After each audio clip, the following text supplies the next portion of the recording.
Une année finie et une année commence. L'année écoulée a été émaillée des problèmes majeurs pour le peuple de Guinée.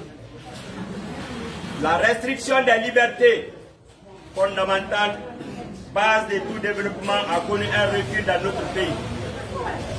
Entre autres, la fermeture et brouillage des zones, la coupure de l'Internet, l'absence d'un dialogue franc et inclusif, l'interdiction de toute forme de manifestation dans notre pays, l'exil forcé des leaders politiques majeurs, l'insécurité galopante,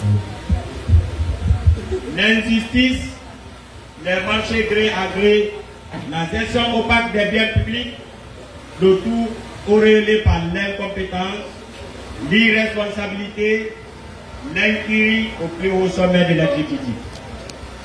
C'est pourquoi le peuple de Guinée dans sa majorité écrasante réclame le leadership éclairé et visionnaire de celui capable de répondre à leurs aspirations.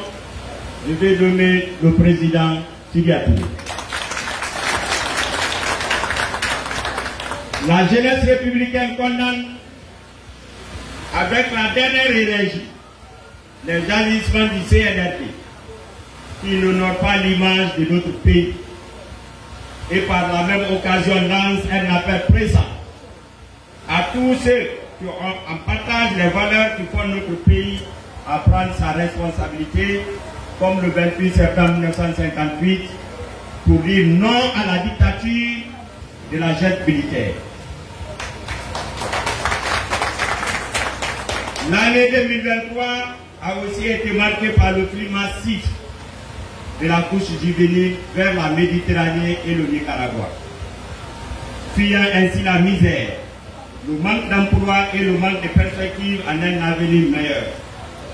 Pour cette année 2024, une année électorale conformément aux engagements pris par la junte au pouvoir, la jeunesse républicaine demeurera vigilante et déterminée pour que les élections se tiennent en cette année. À l'effet de mettre fin à la souffrance de trop des populations guinéennes. Car, en effet, la crise que nous vivons a montré les limites de l'exercice actuel du pouvoir. La jeunesse républicaine reste formelle et ferme.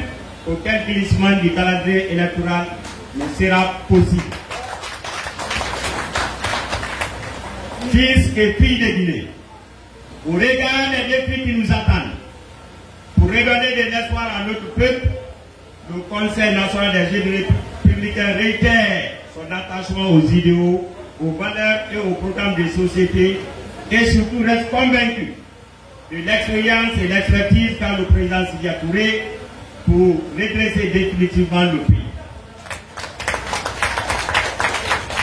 C'est pour toutes ces raisons que le président Sidya Touré reste et demeure le candidat consensuel et il sera le prochain président de la République de Guinée.